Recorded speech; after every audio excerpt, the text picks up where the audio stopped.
L'Université protestante du Congo est sous le choc d'avoir perdu un de ses anciens recteurs, à la personne de M. Daniel Ngoï Boulia, qui a tiré sa révérence et dont le corps a été porté en terre depuis hier. Eh bien, ces plateaux spéciaux nous permettent tout simplement de revenir sur le parcours d'exception dont a été auteur l'homme. Et c'est avec le député Jean-Jacques Mamba qui nous allons faire le point. Il a été ancien président des étudiants de cette université. Bonjour, monsieur Jean-Jacques Mamba. Bonjour. Vous avez connu personnellement le recteur Daniel Ngoï Boulia, qui a tiré sa révérence. D'entrée de jeu, comment vous avez accueilli cette nouvelle de son décès? Bon, je suis encore extrêmement affligé parce qu'au fait, le recteur Ngoï Boulia, comme un deuxième père, ça veut dire qu'il m'a toujours considéré comme son fils. J'ai plusieurs témoignages, des anecdotes. Donc c'était une personne à grand cœur qui avait souvent les bras ouverts pour soutenir les plus démunis, les plus faibles. Il était au-delà de tout régionalisme, toute forme de tribalisme. Et il a eu un grand parcours. Vous savez, l'UPC, ce n'est pas ce que vous voyez aujourd'hui.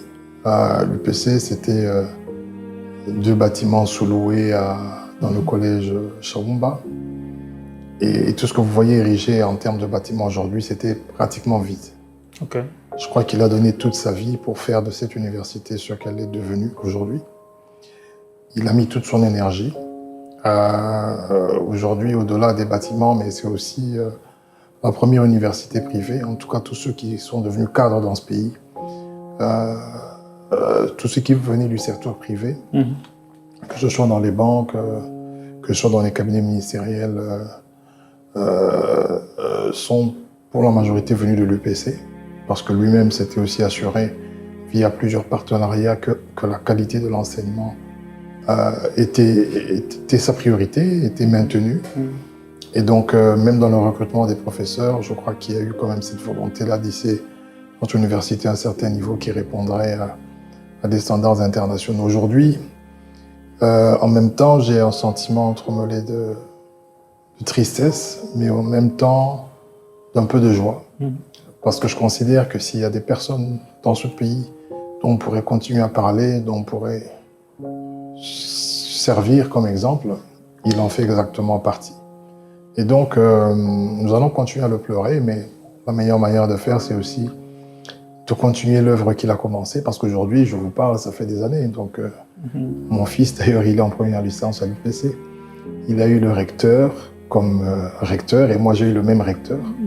Donc, on peut se mettre à deux, avoir des témoignages différents. Mais je crois que c'est des générations et des générations qui parleront de lui, qui sont passées par ses mains.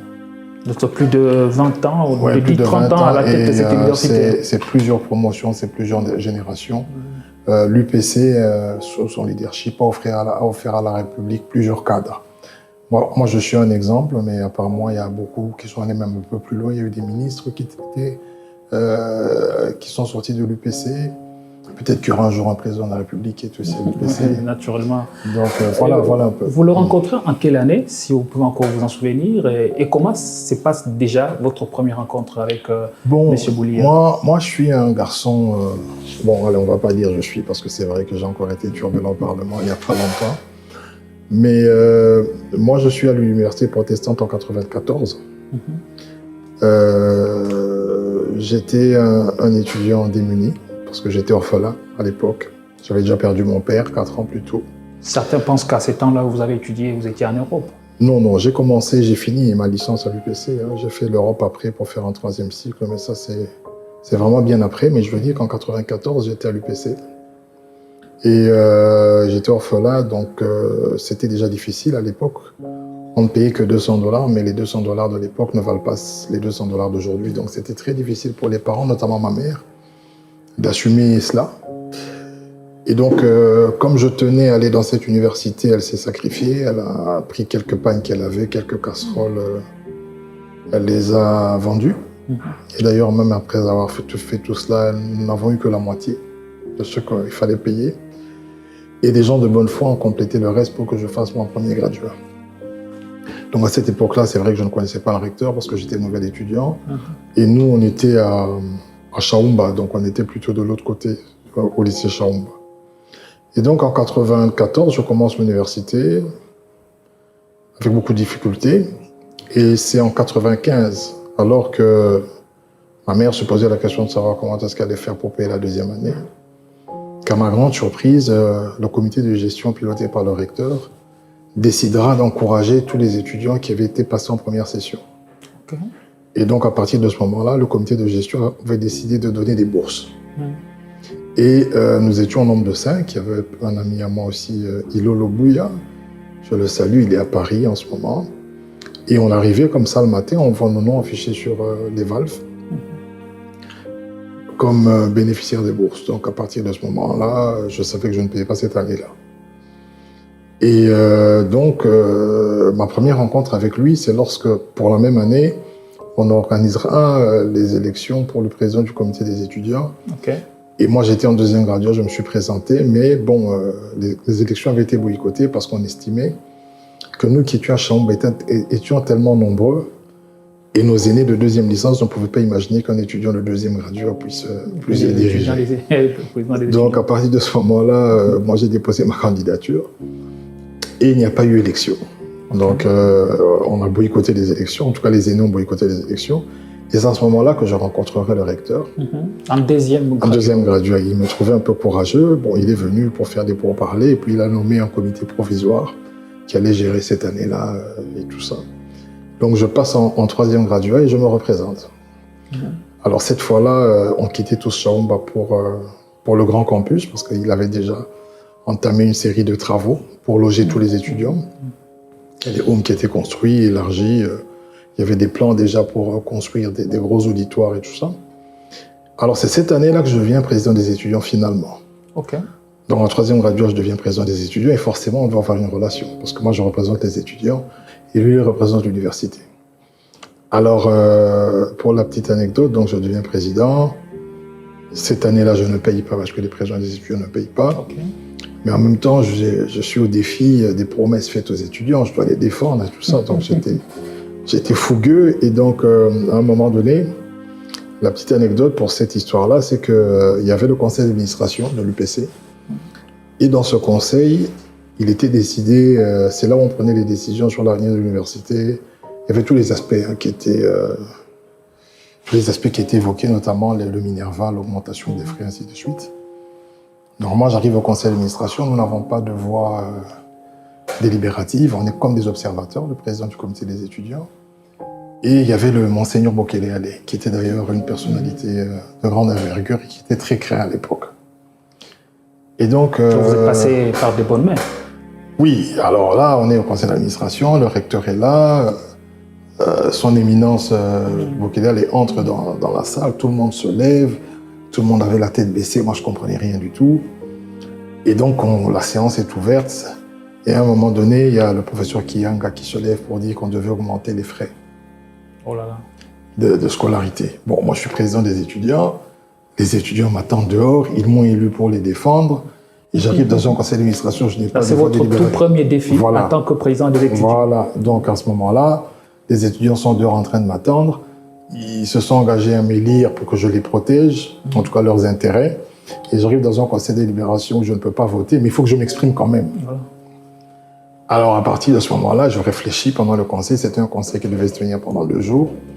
Et je me dis, non, je dois intervenir. Okay. Donc j'interviens, et bon, avec la jeunesse et toute la fougue que nous avions, j'interviens d'une de ces manières qui énerve Monseigneur Bokele Ale. Alors il tape du poing sur la table, il gueule, il enlève ses lunettes, il est vraiment énervé parce que moi j'interviens pour dire que ça c'est inadmissible, on ne va pas l'accepter, on ne peut pas accepter, déjà la vie est difficile et tout ça, donc je donne tous les arguments possibles pour les décourager dans cette démarche-là. Alors que bon, je crois qu'à l'époque, la vision du recteur c'était l'expansion, donc ils avaient besoin de plus de budget. Et donc le recteur voit que ça dégénère, il fait une pause, Et il me prend par la main, bon, il bégayait un peu, hein, il me prend et puis il dit Mamba, toi, tu veux mourir. Alors moi, je dis, mais papa, je vais mourir comment? Ah, mais tu sors d'ici, tu ne reviens plus. Oh et donc, il m'a chassé du conseil d'administration. Bon, il pensait me protéger. Et donc, le deuxième jour, on a refusé que j'accède. Et donc, j'étais bloqué parce que, bon, devant les étudiants, je savais déjà que le sort était scellé, que le minerval allait augmenter et tout ça. Et donc, avec un ami à moi, bon, il va peut-être pas apprécier que je cite son nom, mais il était ancien du PC. On s'organise avec les collègues, on dit, bon, on va bloquer l'université. Comme ils veulent augmenter le minerval, si on laisse comme ça, les étudiants vont penser qu'on les a pas assez défendus, donc on va créer un incident. Et donc, on crée l'incident, je cherche une très grosse chaîne, on vient à minuit, on arrive, on bloque le bureau du recteur et tout ça. Oh là là. et il arrive le matin, les étudiants qui chantent et tout pour dire que bon, aujourd'hui, il n'y a pas cours, on doit résoudre le problème, la question du minerval. Alors, le recteur n'était pas content de chercher le coupable. Il vient, il me voit. Il dit, qu'est-ce que vous avez fait? Moi, j'ai dit, monsieur le recteur, moi, je n'ai rien fait. On est venu, bon, les étudiants sont énervés. Ils ont... Alors, après, à un moment donné, on me suspend. Il dit, comme tu es le président des étudiants, des sanctions vont tomber, donc je ne pouvais rien faire. On m'a sanctionné, on a dit que je n'avais plus accès au cours. Et c'était une sanction indéterminée. Donc là, j'avais déjà fini mon graduat, on était en première licence. Et donc c'était des moments un peu difficiles. Et puis après 1 mois et demi, j'ai dit, bon, dans ce cas-là, si je vais quitter l'université, il faut que je le quitte bien, je la quitte bien. Donc je crée un incident, je vais voir l'administratif, je lui dis, écoutez, si vous remettez-moi mon diplôme de graduat, je vais partir. Mais en tout cas, il faut savoir que si je pars, ce sera terrible ici. Alors lui aussi, il était un peu inquiet, donc il a signé le recteur que Mamba est venu prendre son diplôme de graduat. Et pendant cette période, le cours sont donnés. Oui, moi j'étais puni, parce que le recteur avait compris que c'était moi qui avais fait ça. Et donc je vais menacer l'administratif en parle au recteur et le recteur m'appelle. Alors je viens dans son bureau, il dit, mais Mamba, toi tu as dit que si tu pars, tu vas faire des dégâts et d'ailleurs tu vas nous exposer. Alors tu me dis maintenant, tu veux faire quoi? Alors je lui dis, mais papa, moi j'ai besoin d'étudier. Donc je suis suspendu, pourquoi je vais dire ce que je vais faire? Parce que bon, moi, donnez-moi juste mon diplôme et puis on va voir comment ça va se passer. Et toi, tu ne veux pas écouter, allez, va au cours, allez, vas-y. Et donc il m'a chassé de son bureau, je suis allé au cours et puis l'affaire est... C'est comme ça qu'il a levé la sanction. Oui, il a levé la sanction, on a continué. D'ailleurs, il m'aimait beaucoup en fait. Hein. Donc, quand on est arrivé en deuxième graduat, j'avais pas les frais pour payer. En deuxième licence plutôt, on a fini la première licence. Je suis encore allé le voir pour lui dire que papa, écoutez, cette année, je finis, mais je n'ai pas de quoi payer. Alors, il a accepté de me prendre en charge et c'est comme cela que finalement, j'ai fait 5 ans d'université et ma maman n'a payé que la moitié d'un minerval, c'est-à-dire celui du premier graduat. Mais de la deuxième graduat, troisième graduat, première et deuxième licence, j'ai été totalement prise en charge par l'université, notamment avec la bénédiction du recteur qui, à chaque fois que je le sollicitais, avait accepté de m'aider. Donc, c'était vraiment un bon père pour moi. Donc, j'ai fini l'université, je suis allé à l'étranger. Et puis, à un moment donné, il devait venir à l'étranger. Donc là, ce qu'on nous a appris à l'université, c'est ce qu'on a appliqué. Donc, j'avais créé une entreprise. Et comme elle était, on va dire comme ça, prospère, quand j'ai appris que le recteur est venu, j'ai demandé à des chauffeurs que nous avions, qui étaient un Portugais d'ailleurs, de s'occuper du recteur. Donc il a pris le recteur, toutes les courses que le recteur avait envie de faire en Belgique, il les a faites avec lui. Et le recteur était très très fier. Il était très très fier de voir des anciens étudiants qui vont même à l'étranger, Et donc j'ai vu toute sa fierté et on m'a même appris quand il est revenu. Là c'est la vie après l'université. Après l'université, il est venu, il a fait le témoignage ici parce on s'est organisé pour que son séjour soit vraiment parfait. Et donc on a évolué comme ça avec lui. Après à un moment donné, il est tombé malade et on l'a opéré et puis il est allé en convalescence à Londres, pas à Londres, à Coventry, c'est à plus de 100 km de Londres. Donc j'ai appris cela, je suis allé le voir là-bas. Et voilà, donc on est resté comme ça dans des relations fils-père, bien après l'université, 4-5 ans après l'université, 6 ans, 10 ans. Et à un moment donné, j'ai même eu une opportunité d'offrir des livres, des ordinateurs pour l'université. Je lui en ai fait part et nous avons fait tout un conteneur. Nous avons envoyé ça ici à l'UPC, à Kinshasa. Et donc, voilà un peu des beaux souvenirs que j'ai de lui. Et alors là, quand j'ai commencé vraiment la politique active, Je suis allé le voir. Je lui ai dit, mais papa, vous savez, moi j'ai une campagne électorale et j'ai envie de devenir député. Alors, c'était dans son bureau, il m'a demandé de mettre à genoux pour qu'il prie pour moi. Okay. Il a prié pour moi. Après la prière, il m'a donné une enveloppe. Il m'a dit, écoute, tu es mon fils, bon, c'est pas grand-chose, mais c'était quand même assez conséquent. Ça m'a beaucoup aidé, ce qu'il m'a remis. Il m'a dit, bonne chance en tout cas à toi et fais du bon travail. Donc voilà, je suis devenu député. Il a contribué à ma campagne. Autant lorsque j'avais une société ici et qu'il y avait des choses à faire, que ce soit pour l'université, dans le cadre de l'université, à chaque fois que je présentais une offre, il la prenait. Donc je veux dire que dans ma vie estudiantine, comme dans ma vie après les études, c'est une personne qui a beaucoup apporté. Et je n'ai peut-être pas eu l'occasion de le remercier, de lui rendre l'appareil. Bon, la vie, elle est ce qu'elle est. Peut-être que j'aurai d'autres opportunités, mais en tout cas, pour tout ce qu'il a fait pour moi, tout ce qu'il a été pour moi, j'aurais bien vraiment souhaité lui rendre des hommages. Quelle valeur et qualité vous gardez de l'homme? Mais d'abord, c'était un homme simple. C'était vraiment une personne qui... D'abord, c'était un chrétien. Je veux dire que sa simplicité, son humilité était aussi liée à sa confession. C'était un homme simple, c'était un pasteur. Voilà. Je crois qu'il avait le sens du pardon. Je n'étais pas facile, hein, mais il m'a supporté, et malgré tout ce que j'ai fait, il m'a toujours supporté. Il n'a pas pu recadrer ses caractères fougueux par des sages conseils? Non, il me donnait toujours des conseils. Hein. S'il m'a soutenu même pour ma campagne électorale, alors chaque fois que j'allais le voir, et puis je suis avec lui, chaque fois il me dit, bon Mamba, tu vois la politique, maintenant que tu es là, tu vas me dire ce qui se passe vraiment. Parce que moi, je vois que la situation est compliquée. Ouais. Alors, il aimait bien qu'on parle politique. Chaque fois que je le voyais, on parlait politique. Et il s'en suivait comme ça des conseils sur ce que je devais faire, ce que je devais éviter. Donc, pour ceux qui l'ont connu, ce n'est pas seulement moi. Je crois qu'il avait un bon tempérament. Je l'ai rarement vu s'énerver. Et j'ai vu qu'il aimait bien la compagnie des gens. Il avait le cœur. C'est une personne avec beaucoup d'empathie.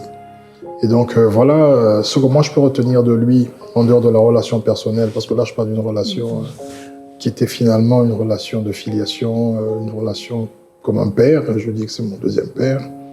Je crois que ce qu'il faut vraiment retenir de lui, c'est son abnégation et toute l'énergie qu'il a mise pour que l'UPC, qui est reconnu sur le plan mondial, peut-être pas dans le classement comme on aimerait entendre, mais personne ne pourrait parler de l'université dans ce pays sans parler de l'UPC. Je crois que c'est un empire qu'il a bâti sur 30 ans. Et j'espère que ceux qui viendront après lui auront l'amabilité, la détermination de faire prospérer cette œuvre qui est au service de la nation. C'est beaucoup d'années de sacrifices que le recteur ou les désormais anciens recteurs de l'université protestant du Congo a dit consenti pour bâtir cette université. Donc, il a donné de sa vie, de sa jeunesse. Eh bien, peut-être un tout dernier mot, quelque chose un commentaire que vous voulez ajouter.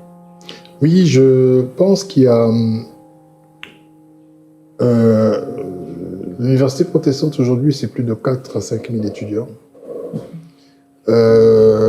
J'aimerais bien que soit consacré à l'université, soit un auditoire, soit qui porterait vraiment son nom. Je crois qu'il mérite aujourd'hui d'être immortalisé. J'ai appris qu'il a été enterré sur place, c'est déjà une très bonne chose. Et pour tout ce qu'il a donné en termes de consécration de temps, d'énergie, d'intelligence pour notre institution, je vais vraiment souhaiter qu'on lui fasse un monument. Mais au-delà de cela aussi, qu'on essaie d'immortaliser son nom à travers les édifices de l'UPC et au besoin que les intellectuels, que ce soit au niveau de l'Église, du Christ au Congo, ou des enseignants que nous avons, puissent aussi, dans la mesure du possible, rédiger une biographie, rédiger des ouvrages, parce que c'est un grand monsieur et parce qu'il a donné beaucoup à ce pays. Un mot à la famille qui est restée sous le choc, la famille éplorée. Voilà, donc il y a Teddy qui est un jeune frère, il y a Mamie qui est une collègue, parce que c'est elle était de ma promotion en même temps. Il y a Nancy, tous les frères et sœurs, y compris la maman. J'ai été plusieurs fois au deuil, j'ai vu qu'ils étaient très meurtri, très affaibli par la mort du recteur, ce qui est tout à fait normal. Mais la grande famille UPC existe. Et je ne pense pas qu'une personne qui a passé ne serait-ce qu'une année à l'université protestante, donc les anciens étudiants comme les nouveaux, resteront indifférents par rapport à ce que leur père, mari, père, a fait pour eux et pour le pays. Donc nous sommes de cœur avec eux. Moi, personnellement, je suis un ami de la famille, donc il n'y a vraiment pas de souci. On va continuer à fonctionner comme on fonctionnait avant, se voir quand c'est possible de se voir, se parler, rigoler quand c'est possible, mais surtout le soutien moral, parce que c'est une épreuve qui est extrêmement difficile. Est-ce facile de remonter? Comment faire pour remonter une telle épreuve? Est-ce en un jour, en une semaine, en l'espace de mois qu'on arrive à oublier? Non, c'est difficile, on n'oublie pas. Moi, je suis orphelin de père et de mère. Et que faire? Il faut... Donc je sais un peu ce que c'est. Après, nous sommes tous des passagers. Regarder l'œuvre qu'il a laissée. Bon, l'œuvre qu'il a laissée, c'est quand même un corps scientifique. Ça pourra soulager. C'est un corps scientifique, l'UPC a des partenaires. Après, il y a ceux de ma génération, de ma promotion, qui sont devenus professeurs. Il y en a même qui sont devenus secrétaires académiques. Nous étions quand même une promotion de turbulents. Et je crois, j'ai bon espoir que cette université va continuer à se développer si on y met de la volonté. Donc je crois qu'il a donné encore dernièrement, il y avait des soucis avec des points, avec beaucoup de scandales, de tricheries, mais il a encore donné de soi parce qu'il voulait veiller à ce que l'éthique soit la seule norme qui règne à l'université protestante dans laquelle nous avons étudié. Donc je crois que nous devons tous soutenir non seulement la famille, mais encourager ceux qui sont restés, de sorte que l'œuvre puisse persister et traverser les âges. Peut-être, voilà, on sera tous partis, mais l'UPC va rester. Vous avez compris, c'est un témoignage émouvant sur l'ancien, désormais l'ancien recteur de l'Université protestante du Congo, M. Daniel Ngoyi Boulia, qui a tiré enfin sa révérence. Eh bien, tout ce que nous pouvons dire en ce moment, c'est lui souhaiter le bon repos et que son âme repose à tout jamais en paix. Et ce plateau spécial touche à sa fin. Merci de l'avoir suivi. Nous nous retrouvons peut-être dans un nouveau numéro et dans nos émissions beaucoup plus élaborées. Allez, portez-vous bien et au revoir.